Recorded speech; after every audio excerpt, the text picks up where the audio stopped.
Welcome guys GK MCQs MK channel में आपका बहुत बहुत स्वागत है। सब्सक्राइब कीजिए जीके एमसीक्यूज एमके चैनल को और पाए रोजाना मल्टीपल चॉइस क्वेश्चन जो आपके एंट्रेंस एग्जाम कंपटीशन एग्जाम के लिए बहुत ही ज़्यादा हेल्पफुल है। सो गाइज आज के इस वीडियो में डिस्कस करने वाले वायरस डिजीज़ यानी कि वायरस से होने वाले रोग, ठीक है, विषाणु से होने वाले रोगों के बारे में। यहाँ से आपके एंट्रेंस एग्जाम कंपटीशन एग्जाम में क्वेश्चन बनता है गाइज, ठीक है। तो हमने जीवाणु के बारे में पढ़ लिया था पिछला जो वीडियो था, ठीक है।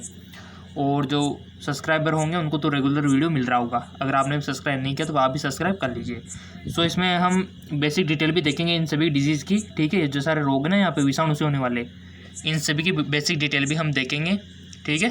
तो चलिए शुरू करते। तो विषाणु से होने वाली बीमारियाँ गाइज, इनकी ट्रिक के साथ आपको याद रखना है। ट्रिक क्या है आप देख सकते हो, रेखा हमें हिट करके पीछे छोड़ गई वो एच, ठीक है। तो ये आपको याद रखना है बस, इसमें सारे रोग छिपे हुए हैं। रेखा हमें हिट करके पीछे छोड़ गई, तो यहाँ पर जो रे आया है वो रेबीज के लिए आया है, ठीक है। रेबीज जो रोग होता है इसके बारे में हम बेसिक डिटेल देखेंगे, बिल्कुल भी आपको फिक्र नहीं करनी है। ख देख सकते हो आप कसरा के लिए, ह देख सकते हो हर्पीस के लिए, और यह जो मे आया म यानी कि मेपोर मीन्स मेनिंजाइटिस। और यहाँ पर आप देख सकते हो हमें हिट हेपाटाइटिस, टैपो ट्रोकोमा, और यहाँ करके यहाँ पर साइलेंट है, ठीक है। पो एच ए तो पोलियो, एड्स, चेचक, ठीक है। अब छोड़ गई का भी क्या होगा उसका भी हम देख लेते हैं। छोड़ गई यानी कि छोटी माता, डेंगू और गल सो, ठीक है। ये आपको याद रखना है ट्रिक के साथ। और लास्ट है हमारा इन्फ्लुएंजा। तो इस प्रकार उस ट्रिक में सारे नाम छिपे हुए हैं, ये आपको याद रखना है। और ये सभी बीमारियां वायरस से होती है। आपसे क्वेश्चन पूछा जाता है कि निम्न में से कौन सी बीमारी वायरस जनित है, जिसका कॉज वायरस है। तो आपको 3 ऑप्शन तो कोई ऑर्डर दे दिया जाएगा और एक ही ऑप्शन ऐसा होगा जिसमें वायरस से होने वाला रोग दे दिया जाएगा। ऐसे क्वेश्चन आपके बनते हैं, ठीक है। तो चलिए ये तो आपको याद हो गया होगा। इनको हम बेसिक डिटेल में पढ़ेंगे सारे रोगों को 1 बाय 1 करके, कि किससे होता है, इसका कारण क्या है, कौन से वायरस से होता है, उसका नाम ये आपको याद रखना है, ठीक है। और इसके लक्षण क्या है और इसका इलाज क्या है, ये सारी बातें भी हम यहाँ पर डिस्कस करेंगे। तो इससे पहले हम जो पिछला वीडियो था बैक्टीरिया वाला, उसमें हमने ट्रिक याद नहीं किए थे, तो उसकी भी ट्रिक मैं आपको बता देता हूँ बैक्टीरिया की, ठीक है। और जिसने बैक्टीरिया वाला वीडियो नहीं देखा तो लिंक नीचे डिस्क्रिप्शन में दे दिया मैंने, वहाँ जाके देख लेना। तो बैक्टीरिया की मैं ट्रिक बता देता हूँ क्योंकि उस वीडियो में हमने ट्रिक नहीं बताई थी। तो चलिए पहले बैक्टीरिया की भी ट्रिक मैं आपको बता देता हूँ। सो गाइज ये है बैक्टीरिया से होने वाले रोगों की ट्रिक, क्योंकि हमारा जो पिछला वीडियो था हमने ट्रिक नहीं बोला था उसमें, ठीक है। तो यहाँ से हम डिस्कस कर लेते हैं ताकि आपको याद हो जाए। उसकी ट्रिक है, गोटी ने नींबू को स्टा यानी कि छठा सीडी प्ले करने को कहा। गोटी ने नींबू को छठा सीडी प्ले करने को कहा। गो मीन्स देख सकते हो गोनोरिया, कल ही पढ़ा था गोनोरिया आपने, ठीक है। गो टी फॉर टेटनेस, ने निमोनिया, निमोनिया, ठीक है। को मिस कोड, और यहाँ पर स्टा यानी कि क्षय रोग, टा फॉर टाइफाइड, सीडी सिपिलिस, डी फॉर डिप्थीरिया, और प्लेग, ठीक है। और यहाँ पर करने को साइलेंट है, ठीक है। चलते आगे। और हमारा जो काली काशी हो जाएगा इसको कहा, और हैजा हो जाएगा। तो इस प्रकार आप बैक्टीरिया की ट्रिक को याद रख सकते हो, और इस ट्रिक से आपको बहुत सारी हेल्प मिलेगी, आपको रटना नहीं पड़ेगा और लाइफ टाइम याद हो जाएगा, ठीक है। आप जॉब के लिए भी अप्लाई करो, आपका 100% वहाँ पर इनमें से सवाल अगर आ भी जाएंगे ना 100% करोगे आप। तो ये बैक्टीरिया का मैंने बता दिया है, और इसका फुल डिटेल वीडियो नीचे डिस्क्रिप्शन लिंक दिया हुआ है, क्योंकि वहाँ हमने ट्रिक नहीं बोली थी, तो यहाँ पर मैंने आपको बता दिया। सो गाइस चलिए वापस अपने टॉपिक वायरस पे आ जाते हैं, क्योंकि आज का वीडियो वायरस के ऊपर है, ठीक है। तो चलिए। सो गाइस आप यहाँ पर देख पा रहे होंगे ये सभी वायरस से होने वाले रोग है, और 1 बाय 1 करके सभी रोगों को हम पढ़ेंगे, ताकि कोई भी रोग आ जाए उसके बारे में आप टिक से टिक लगा दो, ठीक है। तो चलिए बेसिक डिटेल हम जान लेते हैं। चैनल को सब्सक्राइब नहीं किया तो प्लीज़ सब्सक्राइब कर लीजिए ताकि आपको मल्टीपल चॉइस क्वेश्चन आपको मिलते रहे। गाइस क्या होता है, आपके इंट्रांस हो गया, कंपटीशन एग्जाम हो गया, कोई भी एग्जाम हो गया जिसमें आप देते हो ना, वहाँ पर इसी प्रकार के क्वेश्चन बनते हैं। तो आपकी यही प्रैक्टिस अच्छी होनी चाहिए। सब्जेक्टिव नॉलेज इतना मायने नहीं रखता जितना ऑब्जेक्टिव नॉलेज रखता है।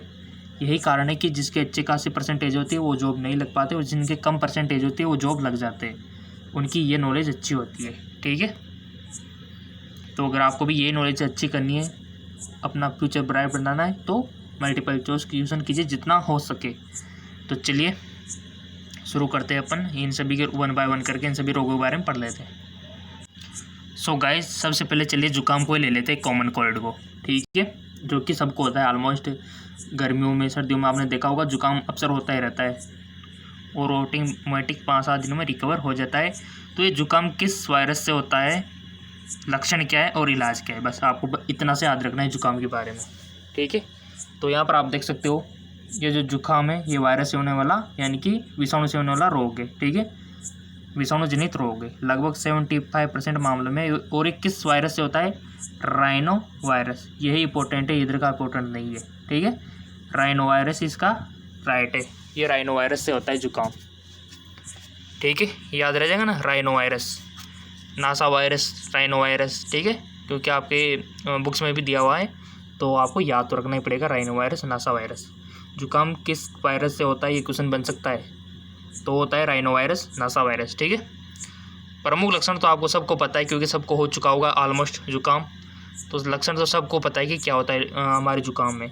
तो यहाँ पर आप देख सकते हो कि इसके प्रमुख लक्षण, संवसन मार्ग की जो म्यूकसा झिल्ली होती है ना उसमें सूजन आ जाती है गाइस। तो सूजन आ जाएगी तो फिर सांस लेने में दिक्कत आएगी, ठीक है। तो आप यहाँ पर देख सकते हो कि म्यूकस झिल्ली में सूजन आ जाती है और गले में करास, ठीक है, चीखना, नाक बहना, नासाकोश में कड़ापन, स्टिफनेस आदि में जो लगभग 1 सप्ताह तक रहते। अगर काशी है तो 2 सप्ताह तक रह सकता है। इस रोग का संक्रमण छींकने से फैलता है गाइज। अगर मान लो आपका किसी फ्रेंड को हो रहा है, आप उसके पास बैठे हो, या फिर आप किसी फैमिली मेम्बर को हो रहा है, उसको जुकाम है, उसकी छींक में संपर्क में आ जाते हो तो आपको भी जुकाम हो जाता है क्योंकि वायु से फैलता है। तो ये भी इम्पोर्टेंट है कि ये किससे फैलता है, ठीक है, बिंदुकणों द्वारा होता है। इसके अलावा संक्रमित व्यक्ति द्वारा किसी वस्तु को छूने से वहाँ वायरस कण लग जाते हैं। मान लो किसी को टेबल को छू लिया, बुक को छू लिया, तो ये वायरस वहाँ पर लग जाएंगे, ठीक है, और वहाँ से स्वच्छ व्यक्ति में संक्रमित हो जाएंगे। इस रोग के उपचार हेतु एस्प्रिन दिया जाता है, एंटीहिस्टामिन की दवाइयाँ दी जाती है, नेजल स्प्रे दिया जाता है, इनसे रिकवर हो जाता है, ठीक हो जाता है, ठीक है। और वायरस से तो दवाइयों का इतना इफेक्ट नहीं होता है इस पर, ऑटोमेटिक 5-7 दिन में रिकवर हो जाते हो आप। तो सिंपल है, जुकाम किससे होता है, कॉमन कोल्ड राइनो वायरस से होता है। लक्षण क्या है, लक्षण सिंपल सी बात है कि इसमें छींक आती है, काशी होती है, नाक बहता है, ठीक है, क्यों बहता है, म्यूकोसा झिल्ली में सूजन आ गई तो डिफ़िकल्टी होती है सांस लेने में, ठीक है। और इसका संक्रमण वायु द्वारा फैलता है। इलाज में एस्प्रिन देंगे, एंटाहिस्टामिन देंगे, तो ये चीज़ आपको याद रखनी है, ठीक। तो आपका ये जुकाम कंप्लीट हो जाता है।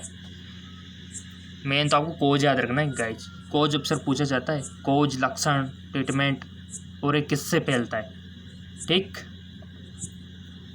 राइट। चलते आगे को, अगला जो रोग है आपका चेचक, स्मॉल पॉक्स, ठीक है। स्मॉल पॉक्स यह एक बेहद संक्रामक रोग है, ये वायरस से होता है गाइज। इसके रोगी को सर, पेट, कमर और इसके बाद पूरे शरीर में क्या होता है, भयंकर दर्द होता है। इसके बाद शरीर पर लाल दाने पड़ जाते हैं। इस रोगी को सभी से अलग रखा जाता है और घर पर आसपास लोगों को इसको टीका लगवाना चाहिए। चेचक रोग, स्मॉल पॉक्स इसको बोलते हैं, ठीक है ना। तो इसके बारे में थोड़ा सा देख लेते हैं, स्मॉल पॉक्स के बारे में। गाय जी ये जो आप तस्वीर देख रहे हो ये स्मॉल पॉक्स के पेशेंट की है, ठीक है, और भी मैं आपको दिखा देता हूँ। ये जो आप तस्वीर देख पा रहे होंगे ये स्मॉल पॉक्स की है, ठीक है। इस बच्चे को स्मॉल पॉक्स हो रहा है, तो आप लक्षण देख पा रहे होंगे कि आपको क्या दिखाई दे रहा है इसमें, जो कि एक नॉर्मल व्यक्ति में नहीं होता। तो इसके लक्षण है, ठीक है। चलते आगे को।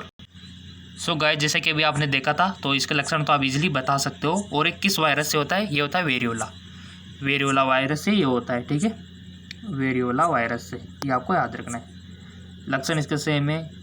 स्किन पे क्या होता है आपने देखा होगा, दाने बन जाते हैं किस प्रकार से, और इसमें बुखार भी आता है, वोमिटिंग भी होती है। ठीक है, तो बहुत ही खतरनाक डिजीज़ है। चेचक वेरियोला से होता है। नेक्स्ट है आपका पोलियो।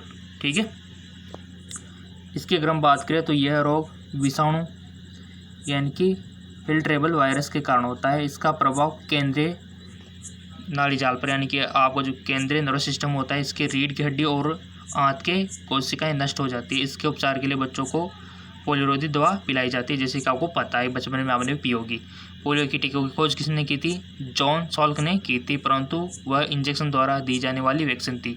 इसके बाद अल्फ्रेड सेबिन ने 1957 में मुख से ली जाने वाली ड्रॉप की खोज की। देखो, पहले जो जॉन सॉल्क ने की थी वो तो इंजेक्शन से दी जाती थी दवाइयाँ। ठीक है, और अभी जो आपने पी थी वो साबिन, उसकी डिस्कवरी किसने की थी? एल्बर्ट साबिन ने की थी, ताकि बच्चों को दर्द न हो, ड्रॉप से पिलाया जाए। ठीक है, तो ये किस वायरस से होता है आपको पता है, उसका हम अभी आपको इसका रिव्यू दिखा देते हैं। सो गाइज, आप देख पा रहे होंगे स्क्रीन पे, ये है पोलियो का मरीज़। ठीक है, इसकी लेग्स आप देख पा रहे होंगे कितनी वीक है और ये चल फिर नहीं सकते। ठीक है ना, तो इसके लक्षण होता है और वो पोलियो वायरस से होने वाला रोग है। ठीक है, तो इसी वजह से आप याद रख सकते हो। और ये किसके द्वारा ट्रांसमिट होता है वो भी हम डिस्कस कर लेते हैं। चल अब वापस अपने रिव्यू पे चले आते हैं। सो गाइस, जैसा अभी आपने देखा था वो पोलियो का पेशेंट था। ठीक है, तो ये नर्वस सिस्टम को इफेक्ट करता है। तो इसमें क्या होता है, पोलियो वायरस से होता है और ये हवा और ये खाने पीने के थ्रू फैलता है गाइस, फूड के थ्रू, वाटर के थ्रू, ये आपको याद रखना है। ये किससे ट्रांसमिट होता है? वाटर, फूड के थ्रू इसका ट्रांसमिशन होता है। जिस प्रकार जुकाम का वायु थ्रू होता है ना, तो इसका वाटर और फूड के थ्रू होता है। और लक्षण आपने देख ही लिए। ठीक है ना, चलते आगे की ओर। अगला डिजीज़ आपका डेंगू। ठीक है ना, डेंगू फीवर या फिर इसको बोल सकते हैं ब्रेक बोन फीवर। जी हाँ, बिल्कुल सही सुना, हड्डी तोड़ बुखार, नाम तो सुना होगा ना। तो इसको ब्रेक बोन फीवर भी बोल सकते हो आप। यह रोग जिस वायरस के कारण होता है उससे एडिस एडिप्टी, एडिस एलोपिक्टम क्यूलेक्स पेंटिस द्वारा संचारित किया जाता है। ठीक है, तो ये इनके मच्छरों के नाम है, आपको याद रखने हैं। इस रोग में बहुत तेज बुखार आता है और सर, आँख, पेशी और जोड़ों में भयंकर पीड़ा होती है, इसलिए इसको हड्डी तोड़ बुखार भी कहा जाता है डेंगू को। तो इसके लक्षण हो गए, वायरस से होने वाला ये रोग है। इसका ट्रांसमिशन किसके द्वारा होता है? एडिस एडेप्टी मच्छर के थ्रू होता है। ठीक है, तो ये मच्छरों से बच के रहा करो। ये वायरस आपके अंदर चला गया तो आपको भी डेंगू हो सकता है। और डेंगू में खास बात यह है कि आपके जो प्लेटलेट्स होते हैं, प्लेटलेट्स यानी कि जो रक्त का थक्का बनाने में सहायक है, तो इसकी कमी हो जाती है गाइस बहुत सारी। तो इसमें क्या होता है, इसकी कमी जो हो गई ना, फिर ब्लड का क्लॉट नहीं बन पाएगा ऐसी कंडीशन में। और अंदर भी क्या होता है, फिर अंदर भी ब्लीडिंग स्टार्ट हो जाती है, आपके इंटरनल ब्लीडिंग जिसको आप बोलते हो। ठीक है, तो ऐसी कंडीशन फिर कंट्रोल पाना बहुत ही मुश्किल होता है। तो ऐसी कंडीशन फिर प्लेटलेट्स चढ़ाने पड़ते हैं, जो कि बड़ी मुश्किल से मिलते हैं। ठीक है, तो डेंगू से बच कर रहिए, अपने आप को मच्छर काटने से बचाइए। ठीक है, बरसात के मौसम में। तो लक्षण हो गए, वायरस हो गया, और ये किस वजह से होते हैं ये आप देख सकते हो यहाँ पर। और ये किन किन प्रजाति हैं मच्छरों की, क्वेश्चन बन सकता है यहाँ से। ठीक है ना, शॉर्ट वीडियो भी अभी लास्ट में आपको दिखाऊंगा किस प्रकार से आपको ट्रिक के साथ याद करना है। ठीक है, अब बात है पीलिया, जॉन्डिस जिसको बोलते हो। जब मानव रक्त में पीत वर्णक अधिक मात्रा में पहुँच जाता है, पीत वर्णक। ठीक है, आपने देखा होगा ना पीत वर्णक, गॉल ब्लैडर के बारे में सुना होगा ना, यकृत के बारे में, पीतरस का सिक्रेशन। पीत वर्णक अधिक मात्रा में पहुँच जाता है तो यह रोग होता है। यह मुख्यतः यकृत से संबंधित रोग है। जब यकृत में पीत वर्णक का निर्माण अधिक मात्रा में होने लगता है तो यह यकृत शिरा के माध्यम से रक्त में प्रवेश कर जाता है। तो आपने देखा वो लक्षण तो आपको सबको पता है, आँखों में पीलापन आ जाता है, नाखूनों में पीलापन आ जाता है कि नहीं। त्वचा स्किन जो होती है आपकी पीली हो जाती है, यूरिन पीला हो जाता है ना, क्योंकि पीत वर्णक की मात्रा अधिक हो गई है। तो ऐसी कंडीशन में आपको भूख नहीं लगती है, वोमिटिंग होती है, बुखार आता है, तो ये इसके लक्षण हो गए। ठीक है, सो गाइज, अगर आपसे कोच पूछा जाए पीलिया और हेपेटाइटिस का, तो आपको क्या बताना है? हेपेटाइटिस वायरस, ठीक है। और हेपाटाइटिस ए होता है, बी होता है, सी होता है, डी होता है, ई होता है, आपको पता ही है, ठीक है, हेपाटाइटिस। और इसके लक्षण की बात करें, लक्षण में आपको पता है, जैसे कि मैंने आपको बता दिया। गाइस डेंगू की बात करें, थोड़ा सा डेंगू का कोज नहीं बताया, तो डेंगू का सिंपल सी बात है, डेंगू वायरस या फिर प्लावी वायरस, ठीक है, ये आपको याद रखना है, प्लावी वायरस या डेंगू वायरस से होता है। और इसी प्रकार हमारा जो पीला है वो हेपाटाइटिस वायरस से होता है, क्योंकि वायरस से होने वाली डिजीज़ हम पढ़ रहे हैं यहाँ पे, ठीक है। लक्षण मैंने बता दिए दोनों के, कोई दिक्कत नो दिक्कत। चलते आगे, एक दो क्वेश्चन तो बनेंगे गाइस 100%। बैक्टीरिया से बनो, वायरस से बनो, प्रोटोजोआ से बनो, ठीक है, कवक से बनो, किसी से भी बनो, पैरासाइट से बनो। चलते आगे, अगला जो डिजीज़ है वो है रेबीज, ठीक है, हाइड्रोफोबिया। तो चलो पढ़ लेते इसके बारे में। पागल कुत्ते, भेड़िया, लोमड़ी, नेवला आदि के काटने से इसके विषाणु शरीर में प्रवेश करते हैं। आपने भी सुना होगा किसी को कुत्ता काट लेता है, ठीक है, तो उसको ये होने के चांसेस रहते हैं। यह रोग सर्वप्रथम इन्हीं जंतुओं में होता है। इस रोग का संक्रमण केंद्रीय तंत्रिका तंत्र यानी कि सेंट्रल नर्वस सिस्टम में होता है। इस रोग के लक्षण दो रूपों में देखने को मिलते हैं। पहले में रोगी को पानी से डर लगता है, तभी तो इसको हाइड्रोफोबिया बोलते हैं। हाइड्रो मतलब पानी, फोबिया मतलब डर, ठीक है। और अंत में वह कुत्ते के भौंकने की आवाज़ निकालने लगता है। दूसरे में रोगी को पक्षाघात यानी कि पैरालिसिस, तेज बुखार, उल्टी आना और भयंकर सर दर्द होता है। रेबीज के रोकथाम के लिए इसके टीके लगाए जाते हैं, जिसके खोज लुई पास्चर ने की थी। तो एक खतरनाक डिजीज है, जानवरों के काटने से दूर रहा करो, ठीक है ना। किसी प्रकार का कोई भी जानवर काटता है तो वो आपके लिए हानिकारक होता है। और ये वायरस से होने वाला रोग है, क्योंकि आप स्टूडेंट हो साइंस के, तो आपको पता होगा कि वायरस की चीज़ें कभी ईजिली ठीक नहीं होती। कोई भी वायरस हो गया, ठीक है। तो इसके बारे में हमने कोर्स जान लिया। और ये लिसा वायरस होता है गाइस, ठीक है, लिसा वायरस रेबीज, ठीक है, वायरस का नाम है। और लक्षण आपने देख ही लिए, क्योंकि सेंट्रल नर्वस सिस्टम को इफेक्ट करता है। तो व्यक्ति पानी से डर लगता है, पानी पी नहीं सकता वो, और उसको कुत्ते की भौंकने की जैसे आवाज़, तेज बुखार, उल्टी, ये सारे उसमें लक्षण देखने को मिलते हैं। और टीके की खोज किसने की थी? लुई पास्चर ने। और गाइस इसके पेट में 14 टीके लगाए जाते हैं अगर किसको हो जाता है तो, ठीक है। तो ये आपको रेबीज के बारे में ये नॉलेज तो होनी चाहिए। चलते आगे, एक और क्वेश्चन बन सकता है रेबीज से। चलते आगे, एक और मेनिंजाइटिस है अगला आपका। मेनिंजाइटिस, यह रोग मानव मस्तिष्क को प्रभावित करता है। रोगी को पहले तेज बुखार आता है और बाद में बेहोशी हो जाती है। और ये किससे होता है? ये वायरस से भी हो सकता है, बैक्टीरिया से भी हो सकता है, ठीक है। तो आपके जो मस्तिष्क में आपने पढ़ा होगा ना, सब पढ़ के आए हो, मस्तिष्क में आपने देखा होगा यहाँ पे लेयर होती है मस्तिष्क के ऊपर हल्की हल्की सी, उसमें सूजन आ जाती है गाइस। मस्तिष्क में ऊपर लेयर होती है, उसमें सूजन आ जाती है, उसको बोलते हैं मेनिंजाइटिस। ये वायरस के इन्फेक्शन के कारण आती है, और बहुत सी कंडीशन में बैक्टीरिया के इन्फेक्शन के कारण, ठीक है। तो इसको बोलते हैं मेनिंजाइटिस, मस्तिष्क की सूजन, मस्तिष्क की जो झिल्ली होती है उसमें सूजन। अब आता है ट्रेकोमा। ट्रेकोमा क्या होता है? यह आँख की कॉर्निया से संबंधित रोग है। आँख की जो कॉर्निया होती है उससे संबंधित। इस रोग में आँखों के कॉर्निया में वृद्धि हो जाती है, जिससे रोगी निद्राग्रस्त सा लगता है। इस रोग के उपचार के लिए पेनिसिलिन और क्लोरोमाइसिटिन आदि दवाइयों का प्रयोग किया जाता है। आँखों का रोग है ट्रोकोमा, आँखों की कॉर्निया से संबंधित रोग है, इतना सा तो याद रख लो आप, ट्रोकोमा। कॉर्निया सब जानते होंगे, जिसको डोनेट भी किया जाता है। तो किस पार्ट को किया जाता है? कि कॉर्निया भाग को। पता ही नहीं चलता कि किसने डोनेट किया, क्योंकि ये पारदर्शी पार्ट होता है, ठीक। चलते आगे को, अगला है आपका चोटी माता यानी कि चिकन पॉक्स। यह रोग भी चेचक की भांति अत्यधिक संक्रामक है। इसमें हल्का बुखार के साथ शरीर पर पित्तिकाएं निकल आती है, जिसके उपचार के लिए चेचक का टीका लगाया जाता है, ठीक है। Chicken pox. सो गाइज आपको अब एक डाउट आ रहा होगा, सर ये कि चिकन पॉक्स और फिर स्मॉल पॉक्स में क्या अंतर है? दोनों सेम तो नहीं है? जी बिल्कुल ये सेम नहीं है, दोनों में बहुत बड़ा अंतर है। अभी मैं आपको बताऊंगा कि क्या अंतर है चिकन पॉक्स में और स्मॉल पॉक्स में। तो चलिए। सो गाइस जैसे कि आप स्क्रीन पर देख पा रहे होंगे, चिकन पॉक्स के रेसेज कुछ इस प्रकार के होते हैं और स्मॉल पॉक्स के रेसेज कुछ इस प्रकार के होते। ठीक है, देखिए चिकन पॉक्स के रेसेज और स्मॉल पॉक्स के रेसेज।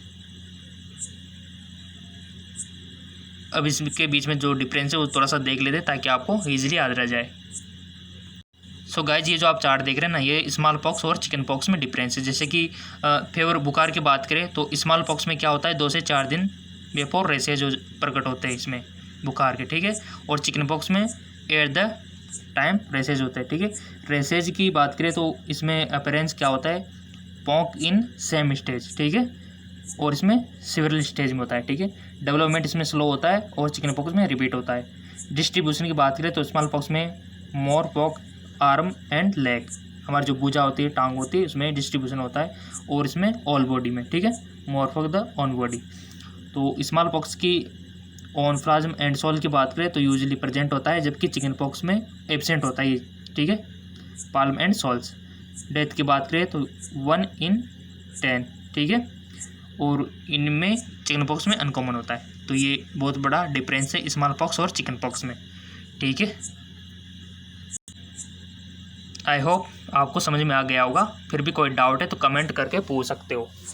ठीक है, चलते आगे और मिजल्स कसरा, नाम तो सुना होगा आपने। इस रोग का कारक मोरबेली वायरस होता है। क्या होता है, मोरबेली वायरस। यह वाहक रोग है, वायु से फैलता है। इसके विषाणु श्वास लेते समय नाक में, शरीर में प्रवेश कर जाते हैं। इनमें संपूर्ण शरीर प्रभावित होता है।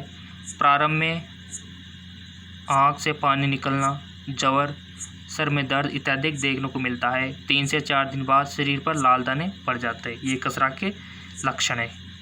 मोरबेली वायरस से ये होता है।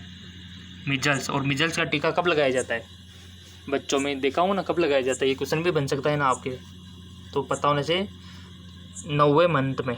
ठीक है, जब बच्चा 9 महीने का हो जाता है उस टाइम पे मिजल्स का टीका लगाया जाता है। वीडियो भी बनाऊंगा, बिल्कुल भी आपको फिक्र नहीं करनी है कि कौन सा टीका कब लगाया जाता है, कितनी उम्र में लगाया जाता है, कहाँ पर लगाया जाता है, सब बताऊंगा मैं। चैनल पे आए तो सब कुछ मिलेगा ना आपको ज्ञान। तो इसका थोड़ा सा रिव्यू दिखा देता हूँ मैं आपको मिजल्स का। सो गाइज, आप स्क्रीन में देख पा रहे होंगे, ये मिजल्स का पेशेंट है। ठीक है, लक्षण आपको स्पष्ट दिख ही गए किस प्रकार के इसमें पैचेस हो रहे हैं बच्चे को। ठीक है, स्किन पे इस प्रकार के हो जाते हैं। चलते वापस अपने। सो गाइज, ये चीज़ तो आपको पता रखनी ही है। ठीक है, 3 से 4 दिन बाद शरीर पर लाल दाने पड़ जाते हैं, और ये मोरबेली वायरस से होता है मिजल्स कसरा। अगला है गलसुआ मम्पस। इस रोग का जो कारक मम्पस वायरस। कौन है, मम्पस वायरस। इस रोग से मानव की लाल ग्रंथि प्रभावित होती है। रोगी की लार से ही इस वायरस का प्रसार होता है। शुरुआत में सर दर्द, कमजोरी व झुर्रियाँ महसूस होती है। ये आपको पता रखना है गाइज, लक्षण इसके। सो गाइज, आप देख पा रहे होंगे स्क्रीन पे, ये मम्पस का पेशेंट है। आप देख पा रहे हो किस प्रकार से सूझा हुआ है। ठीक है, ताकि आपको याद रह सके कि मम्पस कुछ इस प्रकार का होता है। चलते आगे की ओर। सो गाइज, मैं आपको शॉर्टकट में भी थोड़ा सा दिखा देता हूँ ताकि आपको इजीली याद रह सके। ठीक है, जैसे कि विषाणु की खोज किसने की थी, इवानोव्स्की ने तंबाकू के पत्ते के मोज़ेक में। ठीक है, पहला विषाणु कौन सा था, TMV, टोकेबो मोज़ेक वायरस। पूछा जा सकता है क्वेश्चन। सजीव और निर्जीव की बीच की योजकड़ी कौन है, वायरस, विषाणु। ठीक है, और विषाणु जनित रोगों के कुछ टिक्स जो कि आपको याद रह सके इजीली। जैसे कि डेंगू हो गया। ठीक है, तो डेंगू अन्य नाम पीत ज्वर भी बोलते हैं इसको, येलो फीवर भी बोलते हैं गाइस जिसको। ठीक है ना, डेंगू। और हड्डी तोड़ बुखार, ब्रेकबोन डिजीज़। तो ये किस ऑर्गन को अफेक्ट करता है, यानी कि प्रभावित अंग कौन सा है, तो ये लीवर को अफेक्ट करता है। क्वेश्चन ऐसे बन सकता है। वेक्टर कौन होता है, वाह को कौन होता है, किसके थ्रू ये फैलता है, तो एडिस मच्छर।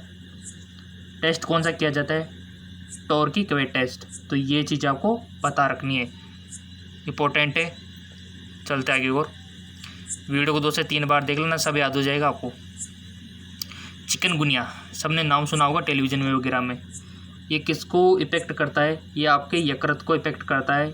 वेक्टर कौन होता है, एडिस मच्छर, मोस्ट इम्पोर्टेंट। एडिज मच्छर होता है और फिर मलेरिया का कौन होता है? ऑब्वियसली बात है, सिंपल, मादा एनोफिलीज। तो चिकनगुनिया का एडिज होता है, ठीक है गाइस। देख लो मच्छरों से कितने रोग होते, बच के रहो मच्छरों से। कितने सारे डिजीज यहाँ पर आप देखने को मिल रही है मच्छरों वाली। कसरा, मिजल्स, प्रभावित अंग यकृत, माध्यम वायु द्वारा फैलता है, जिसका हम पिछली बार डिस्कस कर चुके हैं। गलछुआ, तो लार ग्रंथि जीवन में एक बार। रूबेला, टीका कौन सा लगाया जाता है रूबेला में? MMR का, ठीक है। M का मतलब मिजल्स, M का मतलब मम्पस, R का मतलब रूबेला। 9 से 5 की एज में। चेचक, प्रभावित अंग त्वचा, कारक वेरियोला वायरस। जैसे कि मैंने बताया था कि चेचक किससे होता है? वेरियोला वायरस से होता है। क्वेश्चन बन सकता है, तो वेरियोला को रट लो, समझ लो मतलब। चोटी माता रोग चेचक, प्रभावित अंग त्वचा, कारक वेरिसेला जोस्टर वायरस, ठीक है। टीका कौन सा? मृत या निष्क्रिय रोगाणु को लगाया जाता है। खोज एडवर्ड जेनर ने की थी। अगला आता है पीलिया। तो पीलिया तो लगभग बहुत से सारों को हुआ होगा ना कभी न कभी। हेपेटाइटिस को बोलते हैं। और इसमें कौन सा अंग प्रभावित होता है आपका?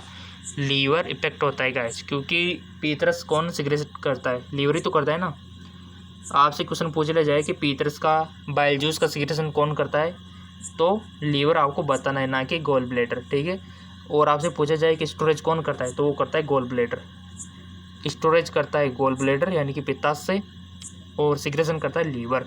क्योंकि बहुत सारे स्टूडेंट क्या होते हैं जो गलती कर बैठते हैं, वो सिक्रेशन पूछा जाता है तो गोल ब्लैडर टिक करके आ जाते हैं। ये गलत बात है। सिक्रेशन की पूछे तो लीवर पर टिक करने आना है, और स्टोरेज की पूछे तो गोल ब्लैडर पर, ठीक है। और एक किसके थ्रू होता है? दूषित जल पीने से होता है गाइस। पोलियो की बात करें तो प्रभावित अंग तंत्रिका तंत्र। दवाइयों की बात करें तो साल्क वैक्सीन। पोलियो दिवस कब मनाया जाता है? 24 अक्टूबर को, ठीक है ना, याद रखना, ये भी मोस्ट इंपॉर्टेंट है। अब आता है इन्फ्लुएंजा फ्लू। प्रभावित अंग श्वसन तंत्र, माध्यम वायु। अगला आता है स्वाइन फ्लू। पिछली बार बहुत लॉन्च हुआ था ना ये, स्वाइन फ्लू के बारे में सब डर गए थे। तो प्रभावित अंग इसमें श्वसन तंत्र, फेफड़ा है। और कारक N1H1, वाहक इसका सूर होता है, ठीक है, PIG। दवा टेमीफ्लू। अगला आता है बर्ड फ्लू। कारक यहाँ पर देख लो H5N1, H9N2, वाहक इसकी मुर्गी है, देखो बर्ड फ्लू की, यानी कि इसके थ्रू फैलता है। अब आता है रेबीज हाइड्रोफोबिया। प्रभावित अंग मस्तिष्क तंत्रिका तंत्र। कारक कौन सा है? रैबिडो वायरस। मैंने बोला ना रहीबिडो वायरस से होता है, रहीबिडो वायरस से। लिसा वायरस भी है एक, और लिसा वायरस आए तो उस पर टिक कर देना, और उसमें लिसा वायरस देखने को नहीं मिले तो रहीबिडो वायरस पर टिक कर देना, सिंपल सी बात है, रहीबिडो वायरस, ठीक है। वाघ की बात करें तो कुत्ता, बिल्ली, बंदर, लोमड़ी, नेवला, ये जो जानवर है इनके काटने से होता है, इनके लार में प्रेजेंट होता है ये वायरस रहीबिडो। एंटी रेबीज का टीका लुइस पास्चर ने इसकी खोज की थी। अब आता है किलर निमोनिया, सारस। इसमें प्रभावित ऑर्गन हमारा रेस्पिरेटरी सिस्टम ही है। कारक की बात करें तो कोरोना वायरस यहाँ पर नहीं आएगा, यहाँ पर आना चाहिए रहीनो वायरस, ठीक है, रहीनो वायरस आएगा, ठीक है। 2003 में चीन के यहाँ पर मिस्टेक किया हुआ है, तो ये चीन में अलग बात है, कोरोना की बात यहाँ पर की हुई है, बट यहाँ पर हम निमोनिया पढ़ रहे हैं। तो निमोनिया किस वजह से होता है ये तो हमने बैक्टीरिया वाले चैप्टर में पढ़ लिया था, ठीक है, तो इसको आप छोड़ सकते हो। यहाँ पर आप जुकाम कर दो, तो जुकाम श्वसन तंत्र का रोग है और रहीनो से होता है, ठीक है। अब बात है यौन संचरित रोग, एड्स, ये भी वायरस से होता है, तभी तो इलाज नहीं है ना। एड्स का फुल फॉर्म और HIV का फुल फॉर्म ये तो आना चाहिए, देखो गाइस सबको। एड्स का फुल फॉर्म होता है A means acquired, I mean immuno, D for deficiency, S for syndrome, acquired immuno deficiency syndrome. और HIV की full form human immuno deficiency virus, HIV की फुल फॉर्म होती है। और मैं आपको बता दूं बहुत सारे HIV को और एड्स को एक ही मानते हैं, ये अलग बात है, एक ही नहीं है। HIV का मतलब होता है ये वायरस का नाम, एड्स का मतलब होता है रोग का नाम, ठीक है ना। ये है वायरस का नाम और ये है रोग का नाम, ठीक है, अलग अलग है दोनों। लक्षण की बात करें तो रोग प्रतिरोधक क्षमता खत्म हो जाती है, क्योंकि इसमें हमारा इम्यून सिस्टम डिस्ट्रॉय कर देता है ये HIV वायरस। तो उस इंसान को क्या होता है, तरह तरह की बीमारियां हो जाती है।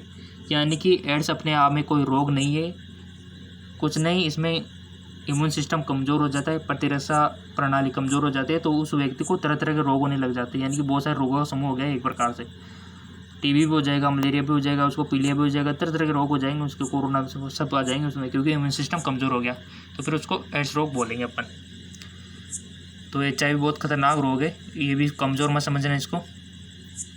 दवा एंटी रेट्रोवायरल ART एजिडोथाइमिडीन AZD, ठीक है, ये इसको दी जाती है। और टेस्ट कौन सा किया जाता है एड्स के लिए? एलिजा टेस्ट, कि किसी में हमको पहचान करनी है कि एड्स है कि नहीं, तो एलिजा टेस्ट करना होता है। एंजाइम लिंक्ड इम्यूनोसॉर्बेंट असेस की फुल फॉर्म में, ठीक है। इसके बारे में कुछ इन्फॉर्मेशन है, जैसे कि पहला रोगी कहाँ मिला था? कैलिफोर्निया में, USA में, ठीक है। भारत में प्रथम रोगी चेन्नई में 1986 में। और राजस्थान की बात करें तो पुष्कर अजमेर में, ठीक है। और एड्स दिवस कब मनाया जाता है? मोस्ट इम्पोर्टेंट 1 दिसंबर को, सिंपल सी बात है, 1 दिसंबर को एड्स दिवस मनाया जाता है। अगला है लोगो, क्या होता है इसका? लोगो लाल रिबन होता है, जिससे कि आपको पता है इस प्रकार का, कभी कभी टीवी में आता था ना पहले, इस प्रकार का लोगो इसका होता है एड्स का, ये इसे इस प्रकार का, ठीक है। और इसका अगर सेक्सुअल ट्रांसमिटेड डिजीज है तो रोकना है, तो आपको पता है कि किसका यूज़ करना चाहिए, बताने की ज़रूरत नहीं है, ठीक है। और वायरस है तो वायरस ट्रीटमेंट पॉसिबल नहीं है, ठीक है। तो ये हमारा वायरस का पूरा कंप्लीट हो गया है। थोड़ा सा मैं आपको बैक्टीरिया का भी दिखा देता हूँ, ठीक है ना, क्योंकि इसमें शॉर्टकट कल वाला वीडियो में नहीं बताया, तो इसमें कवर कर लेते हैं उसको। सो गाइज, हमने जीवाणु वाला वीडियो ऑलरेडी प्रिपेयर कर दिया था, बट इसमें ये कुछ शॉर्टकट उसका रह गया था, तो यहाँ डिस्कस कर लेते हैं। टाइम है अभी हमारे पास। तो सूक्ष्म जीव जो रोग उत्पन्न करते हैं, पैथोजन, प्रोकादेन पैथोलॉजी कहलाता है। और जीवाणु से, जैसे कि जीवाणु खोज किसने की थी? लियोनहोग ने। एक कोश की होता है जीवाणु, ठीक है। और प्रोकैरियोटिक कोशिका अंतःस्पष्ट केंद्रक नहीं होता इसमें। माइटोकॉन्ड्रिया अनुपस्थित होता है जीवाणु में, ये भी इंपॉर्टेंट है आपके लिए, बेसिक इन्फॉर्मेशन है जीवाणु की, बैक्टीरिया की। साधारण सर्दी जुकाम जीवाणु से होते हैं, ठीक है। जीवाणु जनित रोग अब हम बता देते हैं आपको, जैसे कि टाइफाइड हो गया, मोती जरा भी इसको बोलते, मियादी भी बोलते, आंत्र बुखार भी इसको बोलते। टाइफाइड कितने नाम हो गए? मोती जरा, मियादी, आंत्र बुखार, आंत्र शोथ, ठीक है। तो प्रभावित अंग कौन सा होता है? पाचन तंत्र होता है गाइस, ये इसको इफेक्ट करता है। माध्यम दूषित जल, कारक साल्मोनेला टाइफी, टीका TAB का। कितना इंपॉर्टेंट है ये चीज़ें, देखो तभी आपके लिए बता रहा हूँ मैं। सब्सक्राइब नहीं किया तो कर लो, फायदे में रहोगे। टेस्ट की बात करें तो विंडो टेस्ट, तो कितना इंपॉर्टेंट है गाइस। देखो इतनी से शॉर्टकट में इतनी सारी चीज़ें आपको मिल गई जो आपके एग्जाम में पूछी जाती है। प्रभावित अंग आपने पता लगा लिया, माध्यम लगा लिया, कारक का पता लगा लिया कौन सा कारण है, टीका का पता लगा लिया आपने, टेस्ट का, इतने से चैप्टर में, ठीक है। स्क्रीनशॉट ले लेना अगर लेना चाहो तो, ताकि आप जब भी एग्ज़ाम देने जाओ उससे पहले इसको देख लो।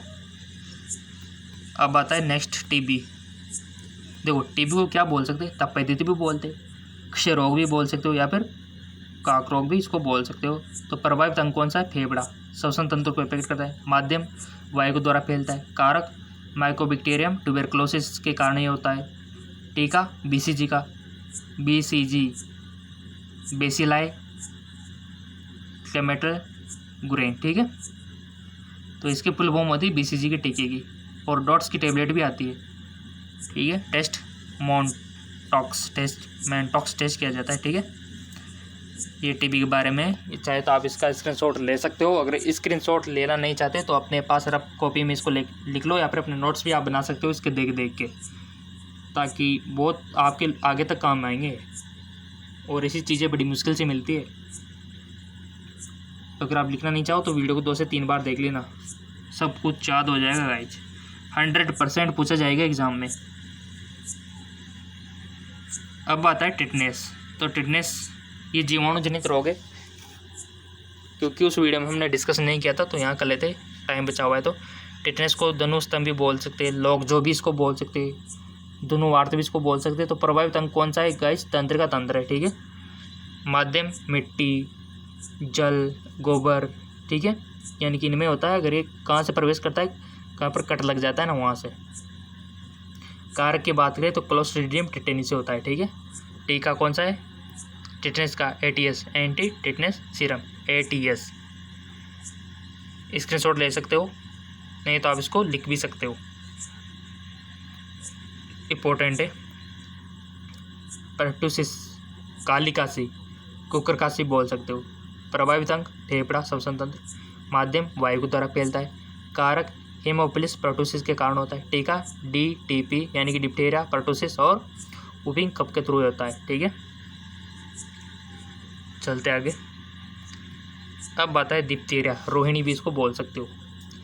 प्रभावित अंग गला होता है। माध्यम यानी कि कच्चा दूध के थ्रू ये फैलता है। कारक कॉर्नेबैक्टीरियम डिप्थेरी और टीका DTP। कच्चे दूध को नहीं पीना चाहिए, उबालकर थोड़ा सा पौष्टिकरण करके पीना चाहिए। लिख सकते हो गाइज आप, नोट्स बनाया करो, शॉर्ट नोट्स इस प्रकार के। कुष्ठ रोग, लेप्रोसी, कोढ़। देखो एक जो रोग है उसके कितने नाम हो सकते हैं, ये सारे नामों को पता होना चाहिए, एग्जाम में किसी भी नाम से आ सकता है। प्रभावित अंग नर्वस, इसका हमारा जो नर्व सिस्टम होता है, तंत्रिका तंत्र है। माध्यम वायु। कारक माइकोबैक्टीरियम लेप्रे। टीका MDT, मल्टी ड्रग थेरेपी, ठीक है। तो ये कोड के बारे में सारी जानकारी आपके सामने है, कंप्यूटर स्क्रीन पे, आपके मोबाइल स्क्रीन पे। कौन बनेगा करोड़पति, ये तो एग्जाम देने के बाद पता चलेगा, और वही बनेगा करोड़पति जिसने ये क्वेश्चन अच्छे कर दिए, ठीक है। तो वही वाली बात आपके सामने है कि कौन बनेगा करोड़पति, KBC। ऑब्वियसली बात है, जॉब लग गई तो करोड़पति बनोगे और क्या, ठीक है। और उनके लिए ये करना पड़ता है मल्टीपल चॉइस क्वेश्चन। हैजा हो गया, कोलेरा बोल सकते हो। प्रभावित अंग आंत को इफेक्ट करता है। कारक निर्जलीकरण या विब्रियो खोलेरी से होता है गाइस। कोमा आकार का एक होता है बैक्टीरिया, ठीक है, विब्रियो खोलेरी से, ठीक है। उपाय ORS का घोल पिलाना चाहिए हैजा के, क्योंकि इसमें दस्त होते ऐसे रोगियों को उल्टियाँ होती है, अगर किसी को हैजा हो जाता है, जान भी जा सकती है अगर गंभीर हो जाए तो। हैजा छोटी मोटी बीमारी नहीं है, कंट्रोल पाना बहुत क्विकली होना चाहिए इसमें, क्योंकि इसमें डिहाइड्रेशन हो जाता है, यहाँ पर पूछा ना डिहाइड्रेशन, ठीक है। तो डिहाइड्रेशन यानी कि पानी की कमी हो जाती है उल्टी दस्त के कारण। अब आता है फ्लेग, जो कि चूहे से फैलता है। प्रभावित अंग रुधिरवाहिनियों में पेट करता है और वाहक चूहे पर पाए जाने वाले पिस्सू। अगला आता है आपका निमोनिया। प्रभावित अंग कौन सा है, फेफड़ा। माध्यम वायु। भोजन विषाक्त के थ्रू फैलता है, विषाक्त भोजन, ये अगला हो गया सर। निमोनिया जो होता है आपने पढ़ लिया था कल, अगर जिसको पता नहीं है तो वीडियो देख लेना, बैक्टीरिया वाला मैंने पढ़ा दिया, नीचे डिस्क्रिप्शन लिंक दे दिया मैंने, बैक्टीरिया से होने वाले रोग, वहाँ पर पढ़ा दिया निमोनिया अच्छे से। भोजन विषाक्त, प्रभावित अंग पाचन तंत्र को करेगा। कारक निर्जलीकरण, क्लोस्ट्रीडियम बोटुलियम।